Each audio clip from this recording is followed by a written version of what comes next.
안녕하세요. 엑스파일의 엑스컬리입니다. 자, 2017년 4월 온라인과 오프라인을 굉장히 뜨겁게 달궜던 사건이 하나 있었죠.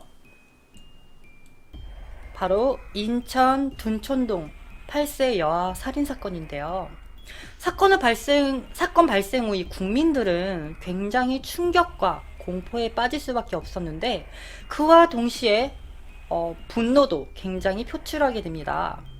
자, 먼저 국민들이 충격과 공포에 빠졌던 이유는요, 범인이 여고생이었다는 점과 생각지도 못했던 치밀한 범행수법 때문이었죠. 자, 그렇다면 국민이 분노를 표출한 이유는 뭐였을까요? 자, 바로 오늘 소개해드릴 이 사건의 핵심인 소년법 적용 처벌 때문이었는데요. 이 8세 여아 살인 사건은 여고생이자 주범이었던 김양이 초등학생 A양을 토막으로 살해한 사건이었고, 이 박양이라는 공범도 함께 있었다고 합니다. 그런데 문제는 직접적인 해를 가한 거는 주범인 김양이었는데, 이 김양은 20년형을 받고 해를 가하지도 않았던 이 공범인 박양은 무기징역을 받게 되는데요.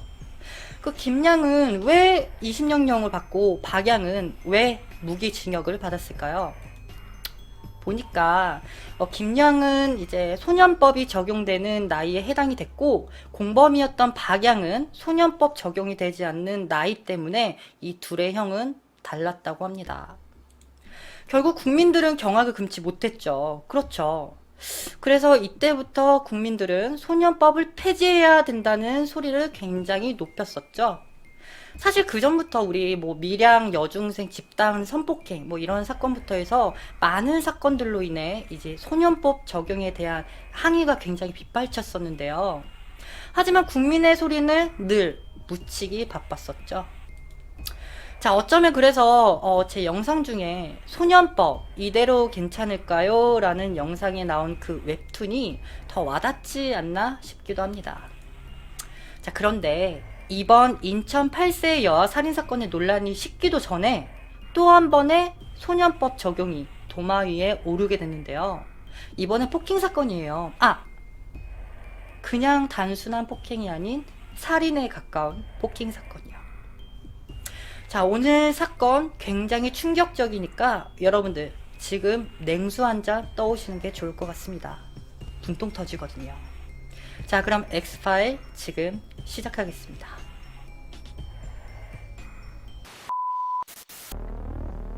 때는 2017년 9월 부산에서 발생한 사건입니다. 지난 1일 SNS에서 시작된 한 장의 사진이 온라인 커뮤니티에 빠르게 퍼지기 시작했는데요. 바로 이 사진입니다. 실제 사진인데요.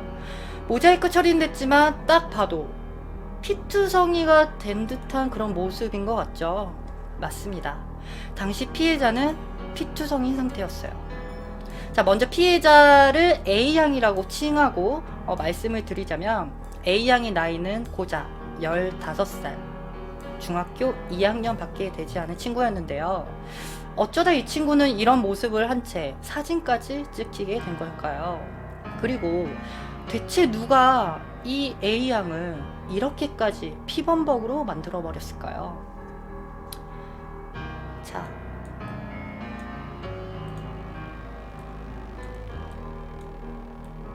실제 가해자들이라면 지금 온라인 커뮤니티에 떠있는 사진들인데요.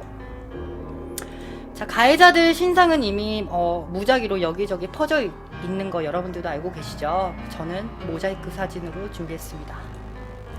가해자들은 정량을 포함한 16살의 여중생들이었어요. CCTV에 찍힌 건 A양을 제외한 5명이었지만 실제 폭행에 가담한 건 4명이었다고 합니다. 그리고 그중 남은 한 명이 누구냐 하고 보니 A양의 친구라고 하는데요. 저는 CCTV 원본은 아니지만 편집된 영상을 잠깐 본 적이 있었어요. 그런데 이 화면 속 피해자인 A양이 그 모습을 봤을 때 극에 달하는 공포감 때문인지 굉장히 심하게 몸을 떨고 있었던 모습이 기억이 나는데요. 당시 상황을 정확히 알진 못하지만 기사에 나와 있는 내용과 제 주관적인 생각을 포함해서 여러분들께 소개해 드릴게요. 자, A양은 사건 당일 친구 B양과 함께 패스트푸드점에서 맛있게 음식을 먹고 있었다고 해요. 그런데 그곳에 가해 학생들이 찾아옵니다. 그리고 가해 학생들은 A양과 B양에게 나오라며 고함을 질렀고, 그 고함 소리에 A양과 B양은 음식을 먹다 만 채 그들을 따라 나서게 되죠. 그럼 어떻게 알고 왔을까요?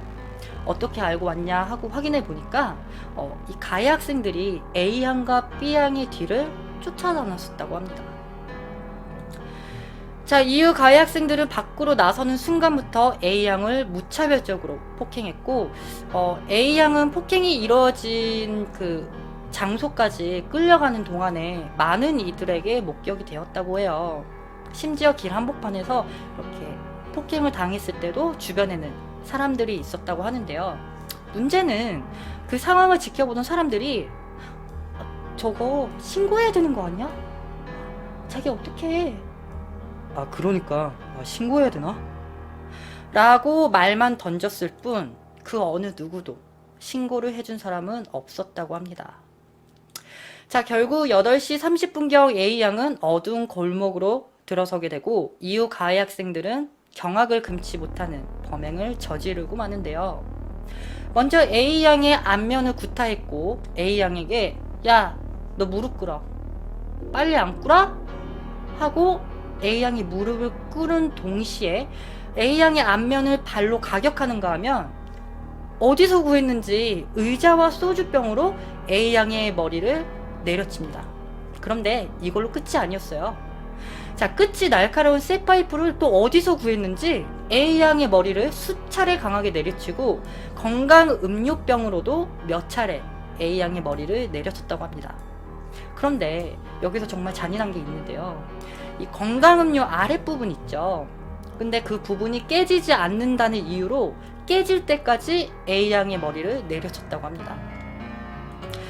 이후 A양이 출혈과 함께 정신을 잃어갈 때쯤이었어요. 그때부터 이제 가해 학생들은 엎드려 뻗쳐라, 누워라, 무릎 꿇어라 하며 안면을 계속 구타했고, 이때쯤 이제 출혈이 점점 심해지자 이 불안감을 느낀 몇몇의 가해자들이 그만하자는 식으로 나오는 와중에 한 가해 학생이 이런 말을 했다고 합니다.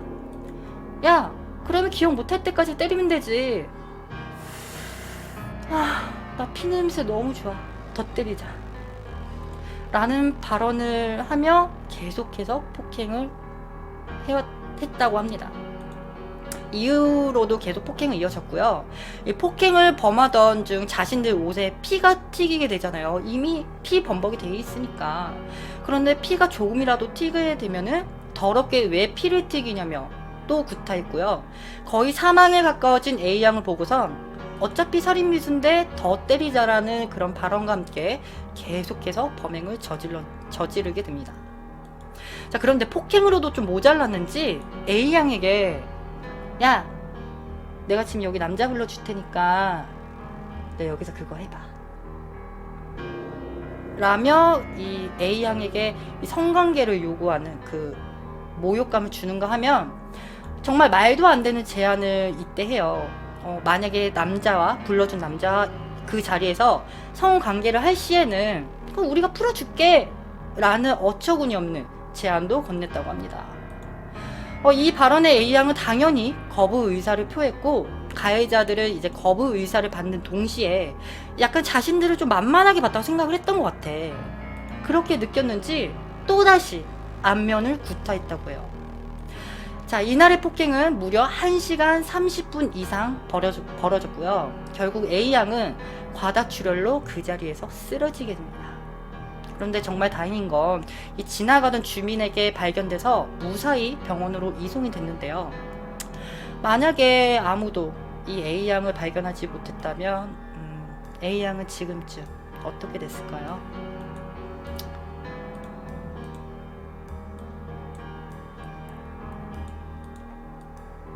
자, A양은 이날 폭행으로 엄청나게 큰 부상을 입게 됩니다. 먼저 머리는 3군데 이상 찢어졌고 약 10여 바늘을 꿰맸다고 해요. 이어서 입술과 입 안이 심하게 터졌고 결국에 그로 인해서 식사도 제대로 하지 못하는 상황이라고 합니다. 병원에선 전주 4주 이상의 그 진단 결과를 내렸고요. 이런 딸의 모습을 보신 A양 어머니께서는 당시 폭행 현장에 있던 친구 B양과 그 전화를 하게 되는데요. 어머니께서는 이건 굉장히 심각한 폭행 사건이기 때문에 이제 증거를 위해 그 통화 내용을 녹취했다고 합니다. 지금부터 녹취록을 듣게 되실 텐데 판단은 여러분들이 해주시고 마지막 부분에서 좀 애매하게 끊기는 부분이 있어요. 이 점은 편집용이기 때문에 양해 좀 부탁드리겠습니다. 듣고 오시죠. 그 골목에 애를 무릎을 꿇친 다음에 신발로 애 얼굴을 막 밟는 거예요. 막 슬리퍼 날라가고 이걸로 막 분이 안 풀린다면서 막 쇠파이프 같은 걸 가져오라면서 시키는 거예요, 애들한테. 그것도 그냥 보통 쇠파이프가 아니라 끝이 날카로운 거란 말이에요. 그걸로 애 머리를 내리 찍으면서 그것도 엄청 세게 계속 그렇게 때리는 거예요. 그러면서 막 병 같은 걸 가지고 오라면서 그 애 머리에다 소주병으로 내리치는 거예요. 눈물에서도 피눈물 같은 게 나오는 거예요. 그리고 막 비타오백병 아시죠? 그러니까 그 단단한 걸로 애 머리를 치는데 안 깨진다면서 그걸 계속 때리는 거예요. 계속 막 애 피 흘리니까 피 냄새 좋다면서 막 더 때리자면서 그런 거예요. 근데 애가 순간적으로 잠깐 정신을 잃은 거예요. 눈이 약간 풀려 있는 거예요. 눈이 풀려 있으니까 좀 그만해야 될 것 같아요. 전부 다 말리는데 어떤 이가 맞은 것도 기억 못하게 때리자면서 그러면서 때리는 거예요. 언니들끼리 어차피 이거 살인미수인데 그냥 살인미수인데 어차피 살인미수인 거 더 때리면 안 되냐면서 애를 죽을 때까지 밟는 거예요. 그래 막 애 보고 일자로 누워라, 엎드려 뻗쳐 해봐라 이러면서. 그리고 좀 애한테 좀 성적으로 안 좋은 말을 했었거든요. 막 여기 남자 불러줄 테니까 그거 하면은 풀어준다면서 그런 식으로 애한테 뭐라 한 거예요. 그건 아닌 것 같다니까 또 때리면서. 자, 말을 잊지 못하시는 어머니. 가족도 아닌 우리도 굉장히 정말 분통이 터지죠. 막 화딱지가 나잖아요. 자, 그러면 어머님은 얼마나 더 분통이 터지셨겠어요. 그럼 이쯤에서 우리는 왜 A양을 이렇게까지 만들어야 했는지에 대한 이유가 궁금하겠죠. 왜 그랬을까요? 자, 처음 언론에 공개된 내용에서는 이렇게 언론에 나왔었어요. 아니, 걔 평소 행동 태도도 불량하고 친구 옷 빌린 다음에 돌려주지도 않고 괘씸해서 때렸어요 라고 이렇게 보도가 됐지만 사실은 너무나도 달랐다고 합니다. 자, 사실 A양은 가해 학생들로부터 이 폭행을 당한 건 이번이 2번째였어요. 처음 A양을 폭행한 건 6월 여름쯤이었다고 합니다. 당시 가해 학생들과 A양은 처음 보는 사이였고 1살 언니인지라 영문도 모른 채 노래방으로 끌려가게 된 거죠. 그리고 그곳에서 집단적으로 폭행을 당했는데요. 폭행을 한 이유를 들어보니까 조금 황당한 이유였어요. 사실 A양은 B군이라는 남학생과 아는 지인 사이였는데요. 알고 보니까 이 B군이 그 A양을 폭행한 가해 학생들 중 한 명과 사귀고 있었던 사이였던 거예요. 교제 중이었죠. 자, 결론은요. A양이 B군과 통화를 했다는 이유만으로 구타를 당했습니다. 자, 폭행 당시 마이크로 내려치기도 해서 A양은 이때 전치 2주의 진단을 받기도 했었는데요. 어머니께서 사실을 아신 후에 경찰서에 신고를 하셨고 당시 그 경찰이 확실하게 이제 조치를 취하지 않는 바람에 이 첫 번째 폭행 사건에선 흐지부지 끝나고 말았다고 합니다. 자, 그날 이후 가해자들은 반성은커녕 경찰에 신고했다는 이유만으로 잡히면 죽여버리겠다라는 협박을 종종 했다고도 하는데요. 자, 그럼 다시 사건으로 돌아올게요. 자, 그럼 이번 폭행에서 왜 폭행을 했냐라고 물어보자 2명의 가해 학생은 경찰에 신고한 이유 때문에 보복성인 폭행이 맞다는 이유였어요. 그런데 이 다른 2명의 학생은 조금 황당한 이유를 가졌었는데요. 그 이유가 A양이 자신들에게 옷을 빌려주지 않았다는 이유로 폭행을 범했 거라고 합니다. 하지만 이게 다가 아니에요. 이 사건 후 문제점은 다른 곳에서도 발견이 됩니다. 정말 화가 치밀어 오르죠. 지금 냉수 다 드셨나요? 자, 그럼 다음 사건을 여러분들께 소개해 드리겠습니다. 이 화면을 클릭하시고 여러분들의 생각을 아래 댓글로 적어주시면 감사하겠습니다.